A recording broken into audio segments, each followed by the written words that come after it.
This is CBC Nova Scotia News.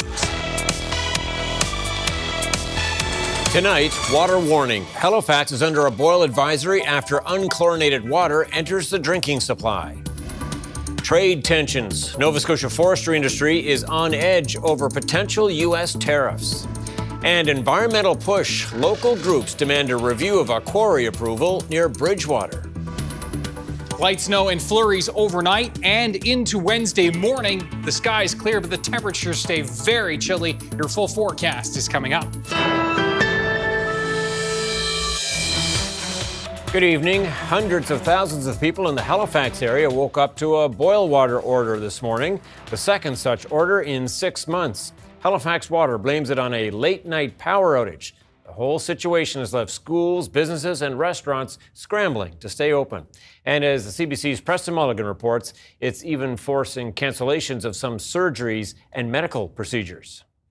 At 10:30 last night, a planned 30-minute power outage forced the Pockwalk Treatment Centre in Upper Hammonds Plains to fire up its generators. When the normal power returned, it blew a fuse, allowing unchlorinated water into the public supply. We're asking 200,000 residents in HRM to boil their water in advance of consuming. This does include pets as well. The affected areas include a huge swath of HRM, with the exception of Dartmouth, which gets its water from a different source. An inconvenience, no doubt, for homeowners who will have to boil their water for at least a minute before it's safe to drink. For those in the restaurant business, it means lost revenue. For people that run multiple businesses, those dollars and cents add up. And staffing issues can come from that too. So we have to bring extra staff. It all adds up to money and dollars and dimes at the end of the day. It's a routine Thompson says is becoming too familiar. It's become frustrating because this is the second time in 6 months where we've had a boil water advisory for the area, which pretty much all of HRM at this point. In July of last year, an electrical issue at the same treatment station sent unchlorinated water into most of HRM's public supply. Those affected were boiling their water for 2 days. Staff here at this Hollis Street coffee shop say it's stressful serving water at times like this. I'm putting a lot of faith in, manuals for my machines that I have found on the internet. Yeah. So, just a general hope that it's going to be okay anyway. Yeah. I don't know. The inconvenience and added expense is one thing. The Nova Scotia Health Authority is confirming this afternoon that 145 non-urgent surgeries and endoscopies scheduled for today and tomorrow will have to be rescheduled. The boil advisory is expected to last for 2 days. Preston Mulligan, CBC News, Halifax. Nova Scotia's forestry industry is bracing for possible tariffs that have been threatened by Donald Trump. The president has suggested a 25% across-the-board tariff on Canadian exports by February the 1st. As Gareth Hampshire reports, with hundreds of millions of dollars worth of products exported every year, there is a lot of worry. Nova Scotia exports about $600 million worth of forestry products to the U.S. every year. A lot of it is softwood lumber like this spruce being harvested in the Cobequid Hills. About half of this timber is destined for the U.S., so the possibility of tariffs is on everyone's minds. We're already looking at other things we can do to generate revenue, but harvesting is one of our primary revenue generators. The industry has already endured a series of challenges, including the closure of the Abercrombie Point pulp mill, along with massive hurricane damage from Fiona. Any more downward pressure, I don't know how much more we could take before it makes sense just not to cut wood, and we have to look at alternative activities or other options for our wood for export. The sawmills are preparing for change as well, and it's not just the price of lumber they're worried about. For us, it's the cost of production. Does the price go up to accommodate that? The parts that are needed for heavy machinery that turns logs into 2x4s and other cuts used in construction constantly need replacing. They're made all around the world, and there are concerns those could be subject to tariffs as well. I think the logistics of trying to figure this out will be massive. Some of the wood here also goes to the U.S., and any additional costs would have an impact there too. They need our lumber. So if they put a tariff on it, more than is already there, it's just going to raise the cost of housing in the States. And both Canada and the United States, we have a shortfall in housing. There are other products Nova Scotia exports to the US, like paper. 93% of Port Hawkesbury Paper's super calendared paper used in catalogues and publishing goes to the US. The company's watching closely to see what happens, just like Greg Watson, who's hoping the industry remains unaffected. Gareth Hampshire, CBC News, Wentworth. The lucrative lobster industry in Nova Scotia is also on edge and lobbying U.S. officials. Jeff Irvin of the Lobster Council of Canada says the industry is trying to cope with the unpredictability of the Trump administration. We are taking it very seriously. We're interacting with associations in the U.S., companies in the U.S. who buy Canadian seafood and make significant revenue from that seafood. We're engaging with all the governments in the provinces and our members to advocate on our behalf in the U.S. And we're feeding into the government's sort of discussions on countermeasures. It was an emotional time in a Halifax courtroom today as members of Ahmad Al-Marak's family told the judge what his death has meant to them. Their victim impact statements came at the sentencing of 2 of the 4 teens accused of killing him. Blair Rhodes reports. Ahmad Al-Marak was stabbed in a parking garage at the Halifax shopping centre and died later in hospital. 4 teens have been accused of attacking him that day last April. They were all charged initially with second-degree murder. 2 of them had pleaded guilty to manslaughter. Their lawyers agreed to hold a joint sentencing hearing today to spare the Al-Marak family having to tell their story twice. Ahmad's mother told court that every day without her son, she dies 1,000 times. Speaking through an interpreter, she told the judge that there is no longer anything of joy, affection, or anything beautiful in her life. Ahmad's sister, her voice barely above a whisper, said she didn't want to believe her brother was dead and ran around their home looking for him and crying the whole time. After one of his brothers told court how kind and thoughtful Ahmad was, he lunged towards the bench where the 2 accused were sitting. He was quickly intercepted by sheriffs and hustled out of the courtroom. Another brother ended his victim impact statement by calling for justice for Ahmad. There are still 2 trials yet to go. One is midway through, while the other trial doesn't start until next month. Blair Rhodes, CBC News, Halifax. RCMP in Lunenburg County have charged 3 18-year-olds and 2 people under the age of 18 for a robbery and stabbing that happened earlier this month in Wyleville. The charges include attempted murder. Police say the group was in a vehicle and drove up to a youth on Main Street, then got out and stabbed the victim, resulting in serious injuries. The victim was taken to hospital by a relative. Police say they have also seized the vehicle they believe was used in the crime.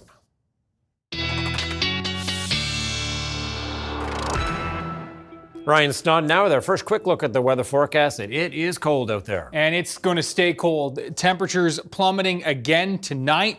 Widespread temperatures in the minus 12 to minus 16 range to start Wednesday morning. Maybe as chilly as minus 18 up in Cumberland County. And these are your highs for Wednesday, staying very, very cold. And that northwest wind sustained near 20, gusting 30, 40, even 50 kilometers per hour across Cape Breton. That's going to add to the chill, no question. These are your wind chills tomorrow morning. Minus 15 to minus 25 is what it will feel like. So do bundle up. Into the afternoon, some relief, but not a whole lot. Thanks to those winds, wind chill values are going to stay deep into the minus teens and near minus 20 throughout Wednesday. This cold air mass charging all the way down to the Gulf states and northern Florida. It is going to slowly but surely retreat back into the Arctic, but it's going to take its time. So very cold for Wednesday, as we just said. Thursday also remains very chilly. Looking at some relief into the Friday, Saturday time period, but still below seasonal. It's as we turn into Sunday, that jet stream finally edges back just south of the province, and we should get back pretty close to the freezing mark. Overall, staying quiet over the next couple of days, but I am watching this system passing to our south. So a widespread 2 to 5 centimeters possible for western and southern Nova Scotia overnight into Wednesday morning. We'll see some passing flurries again on Thursday, but overall, fairly quiet, just really cold over the next couple of days, Tom. Cold is the word. Okay, thanks so much, Ryan. We'll talk later. Thank you. And with those dropping temperatures tonight, Halifax is deploying ground search and rescue crews to check on people sleeping outside. The municipality says the workers will be doing wellness checks and letting people know there are supports available. There are currently 5 designated encampments in the area, with 2 in Dartmouth and 3 in Halifax. The city says street navigators and housing coordinators regularly talk to people sleeping rough to try to connect them with supports. The Nova Scotia government is going to spend roughly what it has been spending the past 4 years on construction and repair projects for highways, roads, and bridges. The plan released today by the Houston government includes about $500 million worth of capital projects. And with more than 150 highway projects planned for the next year, we're going to be busy. We expect work to begin on 2 new major projects, the Port Hastings Rotary Project and passing lanes at exit 18 and 19 on Highway 107. Tilley says 2 major projects on the horizon are not fully costed, including the rehabilitation of the Seal Island Bridge in Victoria County. An environmental group and local municipalities are asking the province to review the approval of a small quarry in a watershed near Bridgewater. The company that wants to use the quarry says they are following rules set out by the province. But as the CBC's Luke Ettinger reports, some would like those rules to change. The lake is... George Barani describes this lake in the Petite Riviere watershed as barely disturbed. But late last year, he heard a road within the watershed is being widened to provide access to a quarry. I was surprised, actually shocked. The road upgrades and less than 4-hectare quarry were approved by the province. The small size means the quarry didn't have to receive an environmental assessment. Rather, there was what's called an industrial approval. The town of Bridgewater and district of Lunenburg use the watershed to supply their systems. Both have asked the province to review the quarry decision. I think really as soon as you have a protected area, which a watershed should be, it should trigger a much stricter set of environmental regulations that it has to go through. Environment Minister Tim Hallman says there are rules to follow.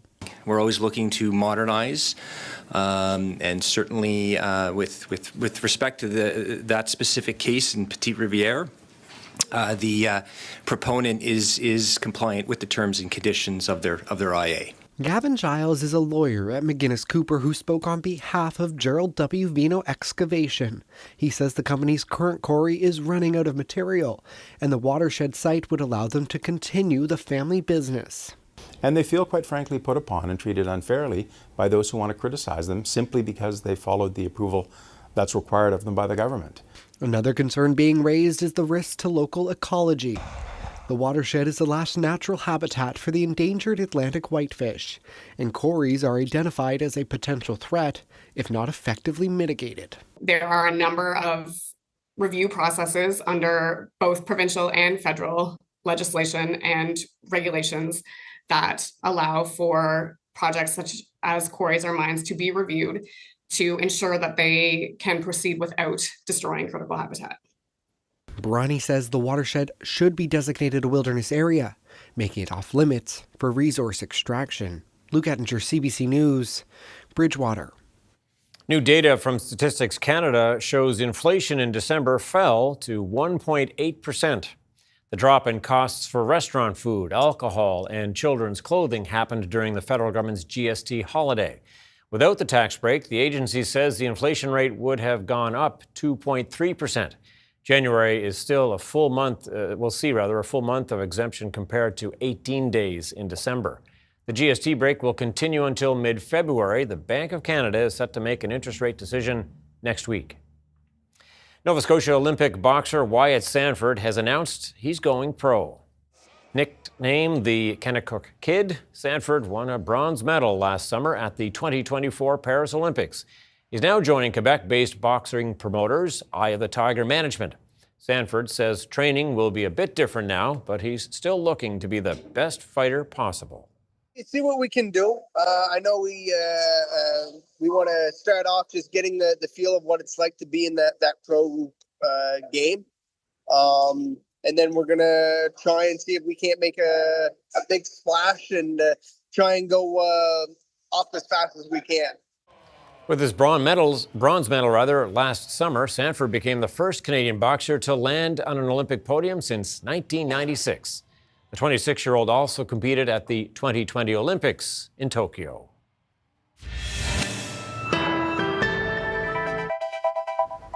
As we head to break, a little snow around the city tonight. Ryan back with your full weather forecast right after this.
Well, you don't see this every day. No. Snow around the palm trees. This is in New Orleans, part of that system you were talking about earlier. That's right. The cold air has plunged all the way down to the Gulf states, and some very brave drivers on the roads. No kidding. No doubt, no snow tires. Yeah, and not a beach day there for sure. Not a beach day, but snowing right along the beach. And not just the snow, Tom, but the wind. Have a look at this picture here. Blizzard warnings were placed for the coast in and around Louisiana, that Gulf Coast, and that's the first time that a blizzard warning has ever been issued that far south. Everything is wrong with that image, isn't it? It really, really is. And you can see as we, talk about the temperatures. We'll show you the map in just a second. But, I mean, that cold air is all the way down to Florida and those Gulf states. And it's the same air mass. We're all experiencing it. All of Eastern North America, essentially. We're in this together, yeah. Have a look. North and Eastern North America. As Yellowknife will include them as well, minus 17 into that air mass. But, yeah, it is warmer in Edmonton than it is in New Orleans right now. Not too often can you say that. 25 in Miami, hanging on to the warm air there, but 14 in Orlando. And yeah, that Gulf Coast obviously really feeling it. Brownsville, one of the most southern places in the U.S. as well, just 3 degrees right now. Just to let that map soak in for a second, pretty unreal for sure. And as we look at the temperatures here closer to home, you can see it is very cold and a cold night again setting up tonight across Nova Scotia. Temperatures still hanging on to -3 at Back Row, but most of us are in the -5 to -10, -11, Parsboro and Amherst, and -10 to 12 across Cape Breton Island. Right now, that's where the winds are strongest, though a pretty steady wind blowing in here through Yarmouth, sustained at 26, gusting to 37 at last check, up towards the Digby Neck area. This is where wind chills are, into those minus double digits and teens. -18 with the wind chill in Sydney right now. Couple of streamers rolling in from the Gulf here. We've been watching kind of one steady snow squall that's been running from west to east through the Bay of Fundy and into the Parsboro and Cobequid Bay area. That's been dropping some accumulating snow there. Light snow pushing up and along the Atlantic coastline and into the Halifax area as well. This is a little wave that's ahead of this larger storm system, which is dropping that snow from New Orleans south of Atlanta, believe it or not, and into the coastal Carolinas. So tonight, temperatures in this cold air, as I said earlier, are going to be into the -12 to -16 range, -18 to 20 possible here through the Cobequid Mountains and into the Amherst area. So a very, very cold night tonight.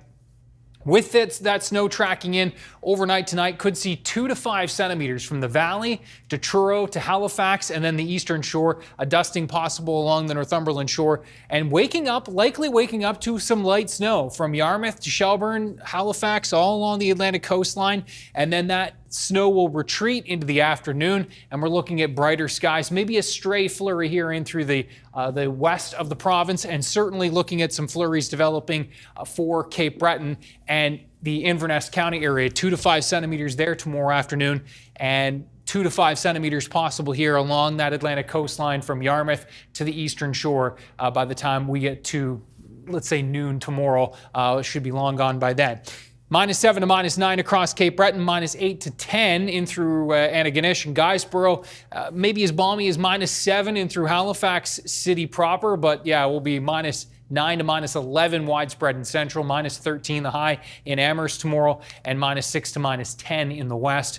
Wind chill values, we'll show you here this one more time as well. These are your morning wind chills, which we're going to be into the -18 to 22 range widespread, maybe a bit milder here in through the west. Note temperatures on Thursday, -2 to -5. We'll see some flurries pushing their way in on Thursday afternoon, more so Thursday evening, and some light snowfall possible with this as well as another system passes to our south. It's the one good thing about the cold air is all the storms pass to the south along that boundary between the warm air and the cold air. Note temperatures, Tom, back to seasonal by Sunday. We're back to the freezing mark. Yeah, we're going to like that. Okay, thanks so much, Ryan. Thank you.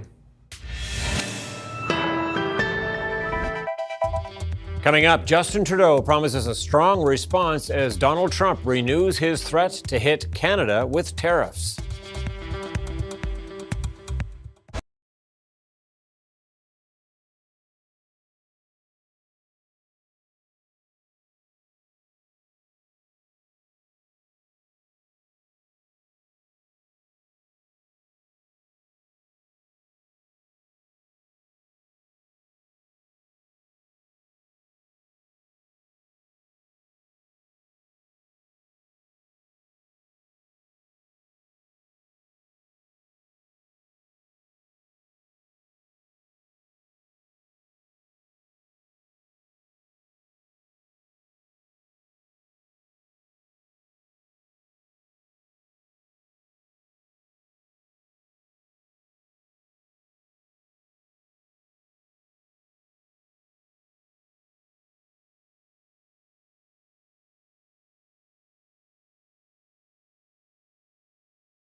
Welcome back. Prime Minister Justin Trudeau is promising a very strong response if the U.S. imposes tariffs on Canadian goods.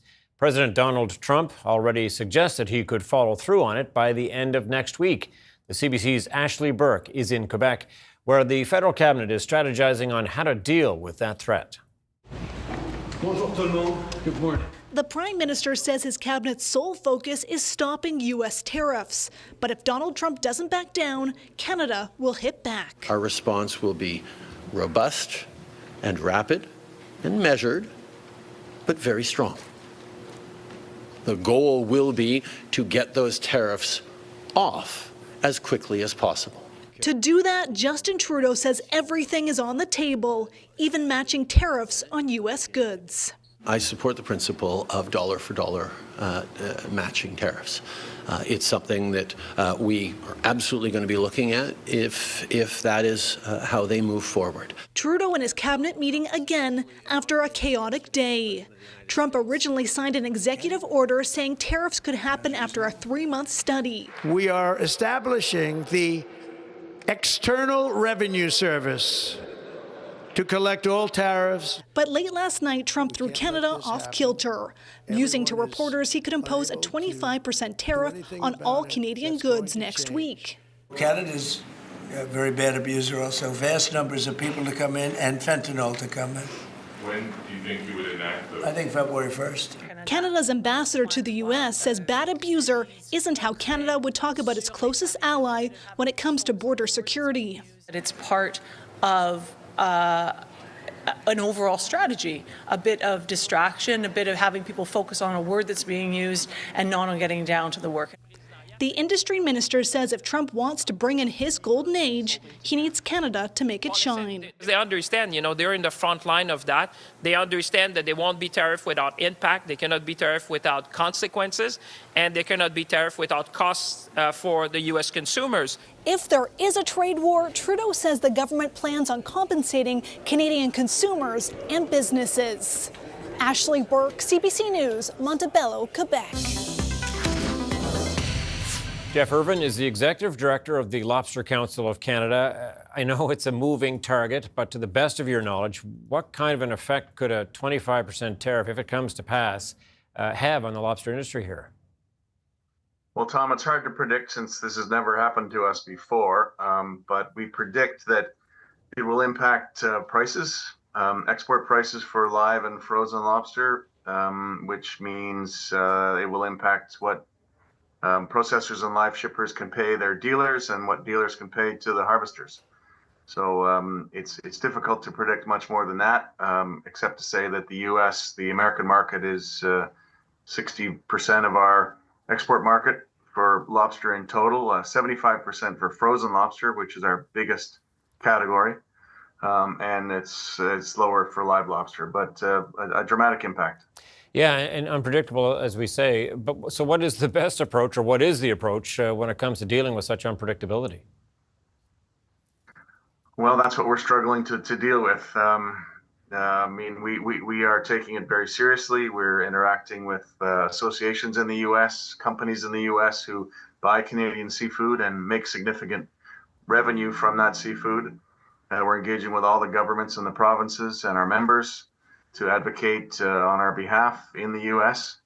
And we're feeding into the government's sort of discussions on countermeasures, counter tariffs, ensuring that the key species like Maine lobster are not on that list. Our processors in Canada buy about 40% of Maine's lobster to process here in the summer and the fall when we are not fishing. So we don't want a 25% tariff on product that we bring here to sell back to the U.S. and face a tariff on both sides. So we're doing things like that, and processors who have inventory have already moved product into the U.S. in advance of this. So we're a little bit lucky in that it's the winter and there's not a lot of production in the winter. So hopefully we can have this squared away by the busy spring season. But mostly we're just trying to communicate with our members and make sure everybody knows what's happening. Yeah, and so, you mentioned the processors there and fishermen. How quickly can a tariff be felt at the processor or at the wharf? I know this is it's new territory for you as well. Well, it is, and one thing that the Americans don't seem to quite understand is that the importers pay the tariff. Now, in some cases, some Canadian processors are the importers, so they have to pay the tariff when they move a load of lobster tails, let's say. But in other cases, it's the American importer who pays the tariff before they can clear the container or the truck into the country. In that case, that load of lobster meat, for example, is now worth $300,000 more. So the importer will have to raise their prices to their customers, retailers, and food service to cover off the extra $300,000 for lobster meat, and that will have to be passed down to the consumer. So that's immediate. Now they likely will want to push those prices down from their Canadian suppliers, so the Canadian suppliers will have to push back through the value chain here, which is when it will be felt back through the value chain to the harvester. And you alluded to this, but so what kind of lobbying efforts are underway right now then? Well, we and many others have been working with American associations like the National Fisheries Institute, who have put some money together to hire some government relations help to lobby against these in Washington. That's one thing that's happening. Companies in the U.S. who have Canadian operations are lobbying with their relevant politicians. That's happening on the ground in the U.S. So we're hoping that that's getting to the president's ear, that these types of tariffs on food especially will hurt American consumers. It will drive up inflation. So we're hoping that message is getting through. With the message that there could be a trade study, we will be ready to engage with the U.S. trade representatives on any study that they do. The president started one of those back in his first term, and we worked very closely with the USTR on providing them with information about the Canadian lobster sector. And we'll be very ready to do that again. Yeah, and so what's your sense about whether any or many Americans, maybe some of those politicians you're referring to, are they seeing the wisdom that some espouse, yourself included, that tariffs against Canada will actually hurt the U.S. as well? I mean, are you hearing any of that back? Well, Premier Dennis King from PEI went on a bus mission through New England last week with business leaders and other political leaders, and the reports back from that mission were that the folks in New England get it loud and clear. They understand that. So whether that can be parlayed to the president and the U.S. trade representatives, we hope it is. But other than that, we're working with all the governments. I just got off a call with the Nova Scotia Intergovernmental Affairs Group. New Brunswick has a similar effort. PEI has been very aggressive.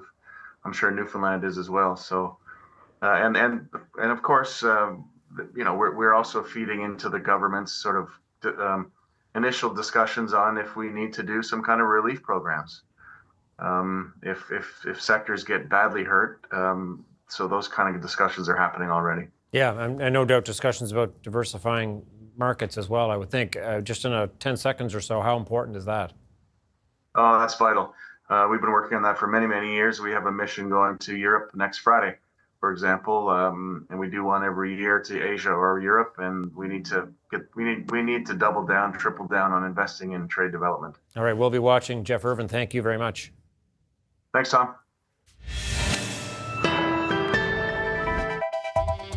Coming up, U.S. President Donald Trump issues a flurry of executive orders on his first day back in the White House.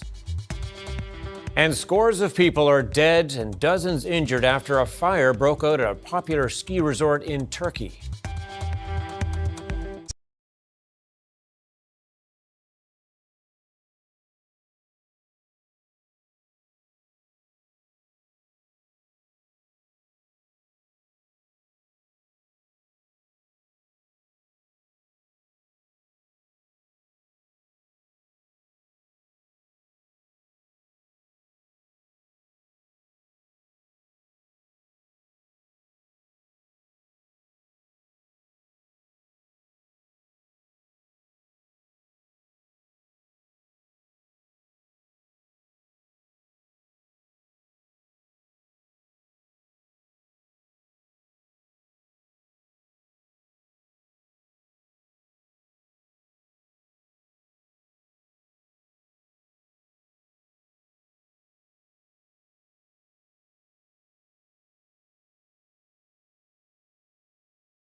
Welcome back. U.S. President Donald Trump signed many executive orders on his first day in office, including several that involve the U.S.-Mexico border. Richard Madden has more on the orders and the implications. Well, President Trump's emergency declaration along the southern border took effect at 6 a.m. local time here in McAllen, Texas, and it's business as usual, despite the fact that this emergency declaration unlocks resources and personnel from the military. The Trump administration channeling that there would be a show of force along the southern border, so officials here are waiting to see when and if that should happen in the next few days. Now, this is a southern border separating Texas and Mexico. It's about 30 feet high. That's about 8 feet. And it has been a cornerstone of the Trump campaign to secure the border, including this emergency declaration that was one of his first executive orders as commander-in-chief and president. Beyond the National Guard expected to be deployed here, we're expecting to see more surveillance cameras. We're expecting to see more of a show of force as this new administration takes into office. And with it are growing concerns by residents in this community that people that may have their paperwork here or undocumented immigrants who work on farms and in construction could be deported, and that could have a significant impact on the economy. There's also the political concerns that many undocumented migrants or people with their papers would be targeted and profiled. Listen to this. There's a lot of fear. There's great concern. People are having to decide whether to go out on the street, whether to go to work. Tomorrow they've got to face up to whether they should take their children to school, and just genuine concerns that President Trump wants to carry through on his promise to engage in the largest mass removal of immigrants from this country.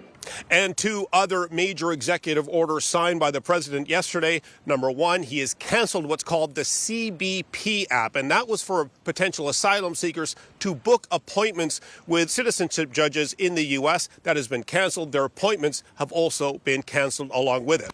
Richard Madden, CBC News, McAllen, Texas.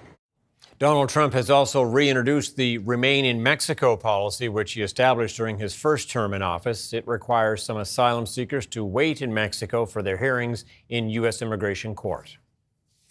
Two of the leaders of the January 6th attack on the U.S. Capitol have been released from prison, their sentences wiped away by Donald Trump on his first day back in the White House. Enrique Tarrio of the Proud Boys was serving a 22-year sentence for orchestrating a plot to stop the peaceful transfer of power after Trump lost the 2020 election to Joe Biden. Stuart Rhodes of the Oath Keepers was also freed. Trump has commuted the sentences or ordered the cases dismissed of more than 1,500 people charged for taking part in the Washington riot 5 years ago. The ceasefire in Gaza continues to hold, but now Israeli security forces are focusing on Palestinians in the occupied West Bank. At least 8 people have been killed and dozens more wounded in what Israel's prime minister called an extensive and significant military operation. CBC's senior correspondent Sasha Petrusik has more from Jerusalem. The Israeli military operation today is one of the more serious flashpoints that we've seen over the last little while. It's in the north end of the occupied West Bank and around the area of Jenin and the adjacent refugee camps. Now, these camps have been known as bases for various militant groups, including Hamas and Islamic Jihad, groups that Israel considers to be allied with Iran and therefore a major enemy. This has been an area of friction, not only between these militant groups and Israel, but also a problem for the Palestinian Authority. That is the group that runs many things in the occupied territories and has had its own forces tied up in these camps and in these areas for a while. Now, the occupied West Bank in general has seen a higher level of volatility over the last little while, partly because of Israeli settlers who have attacked a number of Palestinian villages and encampments, farm fields, those kinds of things, setting cars on fire, and in some cases fighting with Palestinians. These groups have become more aggressive as the war in Gaza has gone on, and the former President of the United States, Joe Biden, had tried imposing sanctions on some of the more violent settlers in that area. Well, with an executive order, Donald Trump has removed those sanctions. So these groups also feel more empowered. They also have allies within the ruling coalition in Israel, the political parties there. And so this has raised the tension level in the West Bank. These actions today, this military operation, could raise them even further. So we could see an escalation of the kind of violence that has occasionally broken out in the occupied West Bank. Sasha Petrusik, CBC News, Jerusalem. More than 70 people are dead and dozens are injured after a fire at a ski resort in northwestern Turkey. The fire broke out in the middle of the night, causing panic among the hundreds of guests staying there. Margaret Evans has more. The fire began in darkness when most in the 12-story hotel would have been sleeping. Some survivors saying they were woken not by fire alarms, but by people shouting. The flames spread quickly. By morning, some of the upper floors were still on fire, and witnesses were trying to come to terms with what they'd seen. Omer Sakrak, who works at a nearby hotel, says it took a long time for fire trucks to arrive. During that time, people started to jump in panic, he says. There was nothing we could do. We just watched people jump like that. Others tied bed sheets together in the hopes of escaping. Mevlut Ozer, another hotel worker, describes it as an apocalypse. There were some extra beds on the first floor, he says, so we threw those down so people would fall on soft ground if they jumped. We saw people on the higher floors. All we could do was cry. The hotel is situated in a popular ski resort in Turkey's Bolu Mountains, and the fire has come in the middle of school holidays. Turkish authorities say there were 238 registered guests. An investigation is now underway, according to the tourism minister Mehmet Nuri Ersoy. There had been no report of fire safety concerns at the hotel before now, he says. Turkey has had a poor record of enforcing building safety codes in the past. 4 individuals, including the owner of the hotel, have reportedly been detained. Margaret Evans, CBC News, London. A day after a British teen pleaded guilty to murdering 3 young girls in a knife attack last summer, British Prime Minister Keir Starmer is calling for fundamental change in how the UK deals with the violent individuals. His government is setting up a public inquiry to look at the case. Crystal Gamansing has more. In announcing the public inquiry earlier today here at Number 10, UK Prime Minister Keir Starmer said the responsibility for the murder of the 3 young girls lies with Axel Rudakabana. However, Starmer says there were government failures that, as he put it, leap off the page. Southport must be a line in the sand. But nothing will be off the table in this inquiry. Nothing. And most importantly, it will lead to change. The public inquiry and new details about the case are now being openly discussed because on Monday, at the start of his trial in Liverpool, Rudakabana pleaded guilty to the 3 murder charges. He also pleaded guilty to 10 charges of attempted murder relating to the attacks at the Taylor Swift-themed dance class in Southport last July, and to producing the deadly poison ricin and possessing an al-Qaeda training manual. The murders of B.B. King, Elsie Sancombe, and Alice de Silva Aguirre led to widespread and violent riots. Unrest fueled in part by misinformation about Rudakabana being an illegal immigrant and rumors of a government cover-up. Rudakabana had been referred to a government program called Prevent, which identifies those with extremist views and tries to prevent attacks, a fact Starmer and others knew. It would not have been right to disclose those details.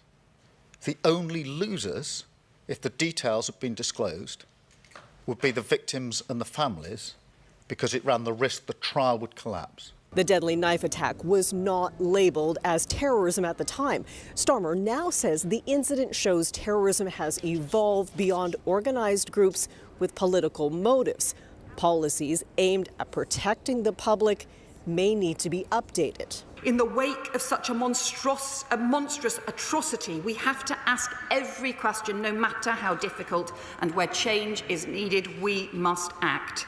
That is now our task. We owe that to the victims.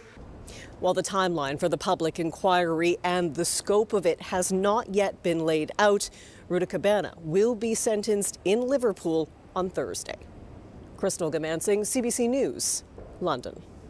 There is new evidence the class of drugs that includes Ozempic may have health benefits that go far beyond diabetes treatment and weight loss. A major new study suggests these drugs could help with dozens of conditions, ranging from Alzheimer's disease to drug addiction. CBC Health reporter Mike Crawley has the details. You know it by brand names like Ozempic, Rybelsus, and Wegovy, a class of drugs called GLP-1s, prescribed in Canada for diabetes and weight loss, now seemingly showing promise for a host of other conditions. We literally mapped the whole landscape of the relationship between GLP-1 and all possible health outcomes. The largest study of its kind, published in the journal Nature Medicine, looks at more than 200,000 Americans who used GLP-1s. Compared with those who were not on these medications, it finds a reduced risk of more than 40 health conditions, including heart disease, stroke, and kidney disease. Among the strongest links, a reduction in drug and alcohol abuse. The signal there was very, very consistent. And that is also consistent with our understanding of how GLP-1s really work. These drugs act on parts of the brain that are involved in impulse control. Opiate use disorder, less association, cannabis use disorders, and alcohol. This is very hopeful because it opens up new avenues of research, both in terms of treatment, but also what causes these illnesses. The study also suggests a 12% reduction in cases of Alzheimer's disease. In this Toronto lab, researchers are exploring links between inflammation of the brain and Alzheimer's, including whether GLP-1s could help. Type 2 diabetes is a risk factor for Alzheimer's, so a promising agent, which is revolutionizing the treatment of type 2 diabetes, would of course be considered as a logical option for the treatment of Alzheimer's disease. The Canadian scientist whose work laid the foundation for GLP-1s is intrigued by the study. This is fascinating new science. GLP-1 won't work for all of these conditions, but let's do the proper trials to see where there might be a benefit or not.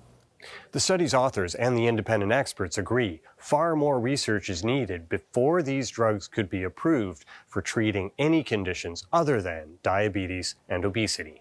Mike Crawley, CBC News, Toronto. Strength in financial and technology stocks helped Canada's main stock index gain more than 100 points today, while the loonie dipped after the latest comments by U.S. President Donald Trump about the possibility of tariffs on Canadian goods. Here is a look at where things closed as we head to break.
All right, one last chat with Ryan and, of course, the photo of the day as well. Anyone out in the next 24 hours or so, yeah, it's going to be chilly. Icicles and frosty for sure for them.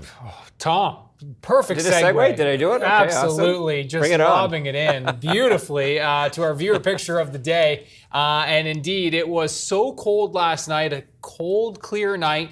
In Eastern Passage, this is where this frosty shot was taken. Now, this is hoarfrost, which typically you kind of see it when it's completely whitened something, but this is big individual flakes, frosty flakes. Look indeed. like feathers almost. Yeah.